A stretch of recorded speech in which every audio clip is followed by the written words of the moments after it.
ఏంటి శివరుద్ర గారు? నమస్కారం అమ్మా, చెప్పండి. చెప్పండి అండి, రాజేష్ నాథ్కి సంబంధించి ఇటువంటి ఆరోపణలు వస్తున్నాయి. ఆయన మీద ఇటువంటి ఆరోపణలు రావడం పట్ల మీరు ఎలా రియాక్ట్ అవుతున్నారు? అంటే ఏంటి, అతను గతంలో ఏ విధంగా ఉండేవాళ్ళు, అతని ప్రవర్తన తీరు, వ్యవహార శైలి ఏ విధంగా ఉండేది? ఇప్పుడిప్పుడే న్యూస్ ఛానల్ ద్వారా విషయాన్ని చూసాము. ఇది ఒక సాధువులందరికీ మరియు దైవ రక్షణలో సనాతన హిందూ ధర్మ రక్షణ గురించని ఎన్నో ప్రయత్నాల్లో తిరుగుతున్నప్పుడు ఇలాంటి విషయం రావడం కూడా ఒక సాధువుల పైన ఎంతో అవమానాన్ని మరియు అనుమానాన్ని కూడా మనందరము వ్యక్తపరిచే సమయం. చాలా మంది నమ్మకంతో సాధువులని మరియు అఘోరాలని, నాగ సాధువులని మరియు చాలా మందిని నమ్మి వారి యొక్క జీవితంలో ఎన్నో బాధలను పంచుకొని మంచి మార్గాన్ని అప్పచెప్పాలని గురువులని చాలా మంది ఆశ్రయిస్తుంటారు. అలాగే ఈ అమ్మ కూడా అలా రావడం జరిగిందన్న విషయం. తర్వాత వివరణ అనేది కూడా చాలా డీప్ గా చెప్పడం, అక్కడ మెసేజ్ల ద్వారా ప్రూఫ్స్ కూడా అన్ని చూపించడం జరుగుతుంది. కాబట్టి న్యాయం అనేది పరమాత్ముడు నిర్ణయించాల్సిన సమయం కాదు, ప్రజలు నిర్ణయించాల్సిన సమయంలా ఉన్నది. ఇప్పుడు రాజేష్ నాథ్ అఘోరి గారు వచ్చేసి మంచి సుపరిచితమైన గురువులు. ఆయన గారు కూడా గతంలో మీరు అన్నట్టుగానే ఎక్కడ కూడా ఇలాంటి సందర్భం ఏర్పడలేదు అలాంటి వ్యక్తి. ఇప్పుడు ఇందులో నిజ నిజాల నిర్ధారణ కూడా జరగాల్సిన సమయం ఉన్నది. మరియు ఈ అమ్మ నిజమైన బాధితురాలు కాబట్టి న్యాయపరమైన బాధ్యతని చట్టపరంగా మనందరం ముందుకు వెళ్ళడమా, లేకపోతే న్యూస్ ఛానల్లో వాళ్ళు చెప్తున్న వాస్తవికమైన విషయాలన్నీ నిజమైన వాస్తవికాలా కాదా అన్న నిర్ధారణ ఒకటి చేసుకోవాల్సిన అవసరం ఉందమ్మా. సాధువులకి ఇలాంటి మరియు అఘోరాలకి ఇలాంటి అని చెప్పడం వల్ల ఏమైందంటమ్మా, ప్రజల్లో ఉన్న నమ్మకం కాస్త దెబ్బతినే అవకాశం ఉంటుంది. ఎందుకంటే సాధువులు అంటే గురువులు అంటే అమ్మ తండ్రితో సమానము, పరమాత్ముడు దేవుడితో సమానం. కాబట్టి అలా ప్రత్యక్షంగా ఉన్న గురువుల ద్వారా ఇలాంటి కొన్ని అవాంఛనీయమైన సంఘటనలు ఏర్పడినప్పుడు కొంచెం మన సంస్కృతిపై మనకే అవమానం జరిగే అవకాశం ఉంది. ఒకవైపు మహాకుంభమేళలో సాధువుల గొప్పతనాన్ని, సనాతన ఋషి పరంపర గురించి అని మనందరం మాట్లాడుతున్న సందర్భాల్లో నిన్నగాక మొన్న శివరాత్రి ఒక మహాశివరాత్రిని జరుపుకున్నాము. అలాంటి సందర్భాల్లో ఇలాంటి ఒక విషయం రావడం అనేది కూడా కొంచెం అవమానకరంగా అనిపిస్తుంది నాకు ఒక సాధువుని. కాబట్టి అమ్మ, మీరు నిజ నిర్ధారణ చేయాల్సిన సమయం ఇది. ఈ అమ్మది ఎంతవరకు బాధ్యత ఉన్నది, అందులో ఆయన గారి పాత్ర ఎంతవరకు ఉన్నది, అసలు ఎంతవరకు నిజం అనేది మీరందరూ కూడా ప్రేక్షకులకు చెప్పాలి. ఇందులో ప్రేక్షకులు చాలా మంది అమాయకులు ఉంటారు, అభాగ్యులు ఉంటారు. చాలా మంది దేవుడి ఇలాంటి గురువుల ద్వారా ఎన్నో అమ్మ మీరు చూసే ఉంటారు, ఆ యువతి రిలీజ్ చేసిన వీడియో అయితే తనకు సంబంధించిన చాటింగ్ కూడా ఆ యువతి రిలీజ్ చేయడం జరిగింది. దీన్ని బట్టి మీకు రాజేష్ నాథ్ తో ఉన్న సాన్నిహిత్యాన్ని బట్టి ఇది ఏ విధంగా నమ్మాలంటారా? ఇప్పుడు చూడమ్మా, మనము విషయం ఎలా మాట్లాడాలంటే స్టార్టింగ్ రాజేష్ నాథ్ అఘోరి గారే చేశారు అనడానికి ఉండదు. ఎందుకంటే ఆయనతో మాట్లాడడానికి కూడా 3 నెంబర్లతోని మనం అంటే కింద ఉన్న శిష్యుల ద్వారా పైకి చేరుతుంది నెంబరు. కాబట్టి అందులో గురువు గారే తప్పు చేశారు అన్న నిర్ధారణ మీరు చేయాల్సినది ఉంది. అక్కడ నేను చెప్తుంది కూడా అదే తల్లి. ఇప్పుడు ఆ మొబైల్ ఆయన గారిదే అని డైరెక్ట్ డిటెక్ట్ చేసేసి డైరెక్ట్ ఆయననే మాట్లాడాడు అనే రుజువు చేయడం, ఒకవేళ ఖచ్చితంగా ఆయనే ఉన్నారు అని అంటే మీరు న్యాయపరమైన చర్యలు తీసుకోవడం ముఖ్యమైనది. ఇప్పుడు గురువు కింద ఉన్న శిష్యులు కూడా కొన్ని సందర్భాల్లో తప్పుదో పట్టే అవకాశాలు ఎన్నో చూస్తూ ఉంటామమ్మా మనము. అందుకని చెప్పేసి మనము కొన్ని విషయాలని కొంచెం నిర్ధారణ మీరు బలంగా చేయండి. దానికి మేము ముమ్మాటికి ఎప్పటికైనా ముందుకు వస్తాము. దాని విషయంలో ముందుకు పోవడానికి అవకాశం ఉన్నది. ఇప్పుడు ఆ కమ్యూనికేషన్, ఆ కాంటాక్ట్ డీటెయిల్స్ కొంచెం మీరు డీప్ గా తీయాల్సిన అవసరం తల్లి. ఒక గురువుని మనం అవమానపరచడానికంటే ముందు ఒక స్త్రీ అవమానపడ్డది కాబట్టి ఒక స్త్రీకి అవమానం జరిగితే ఎట్టి పరిస్థితుల్లో కూడా ఆగేది లేదు. ఈ న్యాయపరమైన విషయంలో మనందరం ముందుకు వెళ్దాము. ఆ నిజంగా ఎవరు చాటి చేశారు అనే విషయాలు కూడా మీరు అందరూ ఒకసారి స్పష్టత తీసుకురావాల్సిందని నేను ఒక సాధువుగా కోరుతున్నానమ్మా. శివ గారు, అయితే ఒక విషయం అంటే ఇప్పుడు ఆ అఘోరి ఎవరైతే ఉన్నారో లేడీ అఘోరి, అఘోరాకి సంబంధించి కూడా అక్కడ ఇటువంటి ఆరోపణలు చేయడం జరిగింది. మరోవైపు తనకు తానే స్వయంగా వెళ్ళి అక్కడ ఆందోళనకు దిగుతున్న పరిస్థితి కనిపిస్తుంది. ఈ అఘోరి మధ్య ఈ వివాదం ఏంటి, అసలు దీన్ని ఎలా చూడాలంటారు? ఇప్పుడు అఘోరి మధ్యలో వాగ్వివాదం చూడండి అమ్మా, చాలా మంచి ప్రశ్న ఇస్తావు తల్లి. ఇప్పుడు అఘోరి విషయంలో గతంలో మన ఎల్లూరి శ్రీనివాస్ ఇప్పుడు అఘోరి అక్కడికి వెళ్ళేసి ఆయన పాదాలకి పుష్పాలతో పూజ చేసి పాద పద్మాలని ఆయన గారు మొక్కి తర్వాత ఆశీర్వాద బలం తీసుకొని ఇక పైన అఘోరాలందరూ నాకు అన్నదండాలుగా ఉంటూ సనాతన ధర్మానికి కావాల్సిన అన్ని రక్షక కవచాల్లో ఉంటారని కూడా ఒక వీడియో రిలీజ్ చేశారు గతంలో ఈ అఘోరీనాథ్ రాజేష్ ది కూడా. ఆ రోజు కూడా తర్వాత ఒక 4 రోజులకు 5 రోజులకి తర్వాత ఎల్లూరి శ్రీనివాస్ ఎటువైపు వెళ్ళాడన్న విషయం మనందరికీ తెలిసిందే. ఇప్పుడు వాగ్వివాదానికి ఎందుకు దిగుతుంది?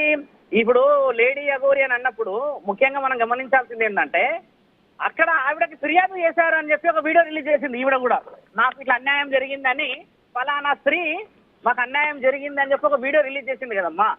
ఆ వీడియో రిలీజ్ కి ఆయన గారు న్యాయం కావాలి నాకు అని చెప్పి ముందుకు పోవడం తప్పులేదు, ఆందోళన దిగాల్సిన అవసరం అది.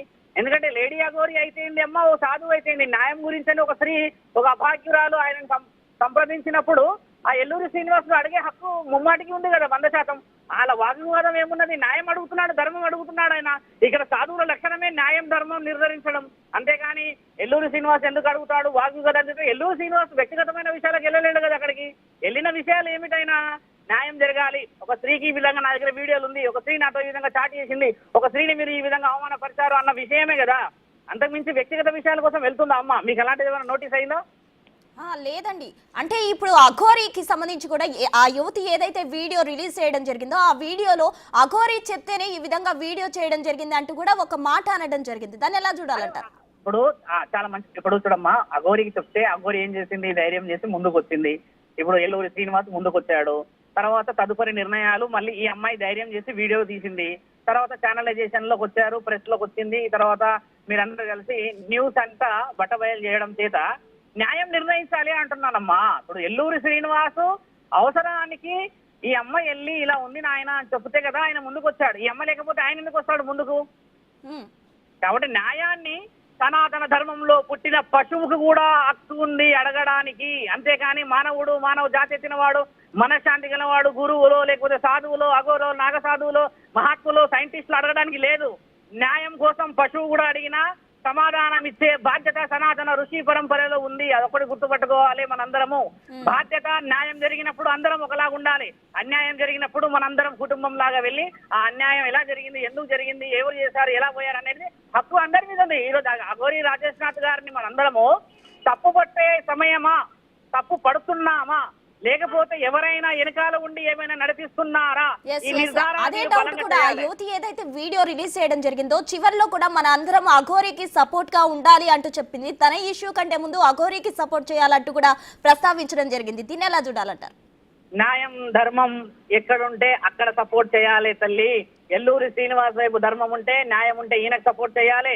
అఘోరి రాజేష్నాథ్ గారి దగ్గర ఉంటే ఆయనకు సపోర్ట్ చేయాలి. న్యాయం ధర్మానికి సపోర్ట్ చేయాలి. మనము వ్యక్తికి వ్యక్తిత్వానికి చేయకూడదు. ఒక వ్యక్తి పేరు మీద ఎప్పుడు చేయకూడదమ్మా. ధర్మం అనేది స్త్రీకి అవమానం జరిగింది, ఆ స్త్రీని కాపాడే బాధ్యత మన అందరికీ ఉన్నది. కాబట్టి ఆ స్త్రీ వైపు మనం నిజంగా అన్యాయం జరిగిందనంటే కాబట్టి భారతదేశం అంతా కదవాలి, సాధు సంతులంతా కదలాలి, అఘోరులంతా కదవాలి, అందరం కలిసి ఆ స్త్రీని కాపాడాలి. ఆ స్త్రీ కాపాడబడుతుంది, న్యాయం ధర్మం ఉందని చెప్పి అందరికీ రుజువు చేయబడాలి. ఇదే కదా సనాతన ధర్మం అంటే. ఇప్పుడు ఒక్క విషయం శివరుద్ర గారు, ధర్మాన్ని కాపాడాల్సిన వాళ్ళు అఘోరి కావచ్చు, అఘోరా కావచ్చు, వీరిరువురే బయటకు వచ్చి ఈ విధంగా అంటే రచ్చ చేయడం ఎంతవరకు కరెక్ట్ అంటారు? మంచి ప్రశ్న. ఇప్పుడు ఆయన అఘోరీనాథ్ రాజేష్ గారు మీరు అన్నట్టుగానే తప్పు చేశారు అని అన్నప్పుడు అది ఇంకా జస్టిఫికేషన్ చెయ్యాలి అంటున్నామ్మా. జస్టిఫికేషన్ చేస్తే న్యాయం ధర్మం చట్టం ఉంది కదా, చట్టపరంగా అన్ని పోయే హక్కులు ఉన్నాయి. ఇప్పుడు ఎల్లూరి శ్రీనివాస్ అలియాస్ అఘోరి పోయి అక్కడ గొడవ చేస్తున్నాడా, వాగ్వివాదం దిగుతున్నాడా అన్న విషయం పక్కన పెట్టండి. నిర్ణయాలలో చూడండి, మొబైళ్లలో అమ్మా చాలా చాలా చాలా ట్యాంపరింగ్ జరుగుతుంది. ఒక ఫోటో పెట్టి 100 చేస్తారు, హ్యాకింగ్ జరుగుతుంది. అవతల చాటింగ్ రాజేష్నాథ్ చేస్తున్నారని గ్యారంటీ ఏంది అని మనం కూడా అడగాలి. ఇప్పుడు ఒక విషయం అండి శివరుద్ర గారు, ఇప్పుడు ఎందుకు అఘోరా బాబా బయటకు వచ్చి తను డిఫెండ్ చేసుకోవడానికి ఎందుకు ట్రై చేయట్లేదు? నేను ఈ విధంగా తనపై ఒక ఆరోపణ వచ్చినప్పుడు నేను ఇలా చేయలేదని ఆయన ఎందుకు చెప్పట్లేదు? దొంగ కాబట్టి దాక్కున్నాడు అంటూ కూడా అఘోరి ఆరోపిస్తుంది. మరి లేదు లేదు అలా అదే చేయదు కూడా. మనం ఇప్పుడు చూడమ్మా, దాక్కున్నాడు అనడానికి రాదు. ఆయన కొంచెం పెద్ద గురువు, ఆయన ఏ రోజు కూడా ప్రెస్ లకి రాలేడు. గతంలో కూడా ఇంతకు ముందుకేమన్నా రెగ్యులర్ గా ప్రెస్ లో వచ్చాడా అమ్మా? ఎక్కడ ప్రెస్ లో లేడు కదా. దానికో సమయం తీసుకొని ఆయన కూడా నిర్ధారణ చేసి అన్ని కోణాల్లో చూసి మాట్లాడతాడు కదా. అంతేగాని తప్పు చేసిన వాడు కాబట్టి బయటికి వెళ్తలేడు, తప్పు చేస్తే ఎందుకు రావాలి, తప్పు చేయకపోతే రావచ్చు కదా. ఇవన్నీ మనము మాట్లాడే వర్షన్ కొంచెం తగ్గించుకుంటే ఆయన గారికి అవకాశం తెలుస్తుంది కదా. ఇప్పుడు మీరు ఒక ప్రెస్ వాళ్ళు కాబట్టి అడిగారమ్మా, రేపటి రోజు మరి వేరే వాళ్ళు కూడా అడుగుతారు కదా. ఒక గురువు మీద నిందపడడం అనేది ఒక దేవుడి మీద నిందపడడం లాంటిదే. కాబట్టి గురువుని నమ్మిన వాడు దేవుణ్ణి నమ్మినట్టే. కాబట్టి అమ్మా, ఈ నిర్ణయం సాధు సంతులు అందరి మీద పడ్డట్టు. ఇది ఓన్లీ అఘోరి రాజేష్నాథ్ మీద పడింది కాదమ్మా. సాధువులు, సంతువులు, అఘోరాలు, పురోహితులు, పండితులు, పీఠాధిపతులు, మతాధిపతులు, ఆశ్రమాధిపతులు అందరి మీద పడ్డట్టే కదా. మీరు ఆలోచన చేయాల్సింది, పచ్చకామరలోడికి లోకమంతా పచ్చ కనబడుతుందమ్మా. కాబట్టి ఏంటంటే ఆయన గారు నిర్ధారణ చేయాల్సిన అవసరం ముమ్మాటికి ఉంది. మేము అడుగుతాం కదా, నిజ నిజారాలు చెప్పండి స్వామి అని చెప్పి. అఘోరి కూడా అడుగుతుంది అదే కదా, నిజ నిర్ధారణ చేయండి అని. ఎవరి తప్పుంటే వాళ్ళని మనం రక్షించుకోవాలి, ఎవరు ఒప్పుంటే వాళ్ళని ప్రభుత్వాలకి మనం అనుకున్న విధంగా అప్పచెప్పుకోవాలి. ఇది న్యాయం ధర్మం రుజువు చేసుకోవాల్సిన సమయం తల్లి. శివరుద్ర గారు, టోటల్ గా ఈ ఇష్యూకి సంబంధించి అంటే ప్రజలకు మీరు ఏం చెప్తారు? స్వామీజీలపై కావచ్చు, ఇటు అఘోరీలకు సంబంధించి కూడా వాళ్ళకి నమ్మకం పోయే పరిస్థితులు ఇటువంటివి, వీటికి సంబంధించి ప్రజలకు మీరు ఏం చెప్తారు ఫైనల్ గా? ప్రజల నమ్మకాన్ని కోల్పోకూడదమ్మా, అందరూ నమ్మసక్యంగా ఉండాలి. సాధు సంతులు చాలా మంది గురువులు జీవితాన్ని త్యాగం చేసేసి అన్నిటికీ దూరంగా ఉండి సంసారాలు సౌభాగ్యాలు బాగుండాలి అని చెప్పి మన కోసం అక్కడ వాళ్ళు ఎన్నో నిద్రలేని రోజులు, ఎన్నో పూజలు పురస్కారాలు, శాంతి హోమాలు, అగ్నిహోత్రాలు చేస్తూ ఉన్నారు. కాబట్టి ఎవరో ఒక్కరు చేసిన దానికి యావత్ భారతదేశంలో ఉన్న సాధు సంతులందరినీ మనం అవమానపరచకూడదు. కాబట్టి మనం చేయాల్సిన ముఖ్యమైన విషయం ఏంటంటే అమ్మా, ఇంకా ఇది నిర్ధారణ కాలేదు. ఇది నిర్ధారణ అయిన తర్వాత కదా ఎవరిని నమ్మకూడదో, ఎవరిని ఏం చేయాలో నిర్ణయం అనేది జరిగిన తర్వాత కదా స్పష్టత వస్తుంది కదమ్మా. కాబట్టి ప్రజలందరికీ ధైర్యంగా ఉండాలి. ప్రజలు ఇప్పుడిప్పుడే బయటకు వస్తున్నారు, ఎందరో బయటకు వస్తున్నారు ఇప్పుడే. ఇలాంటి ధైర్యానికి మనందరూ ఎప్పుడు హర్షం వ్యక్తపరిచి మన జాతిని, మన నీతిని మనం కాపాడుకోవాలని యావత్ భారతదేశంలో కాదు ప్రపంచంలో ఉన్న ప్రతి ఆడబిడ్డకి, ప్రతి పురుషుడికి మేము ఇస్తున్న ఒక అమూల్యమైన సందేశం, మన నమ్మకాన్ని ఎప్పుడు కోల్పోకూడదమ్మా. రైట్, థ్యాంక్ యూ శివరుద్ర స్వామి గారు.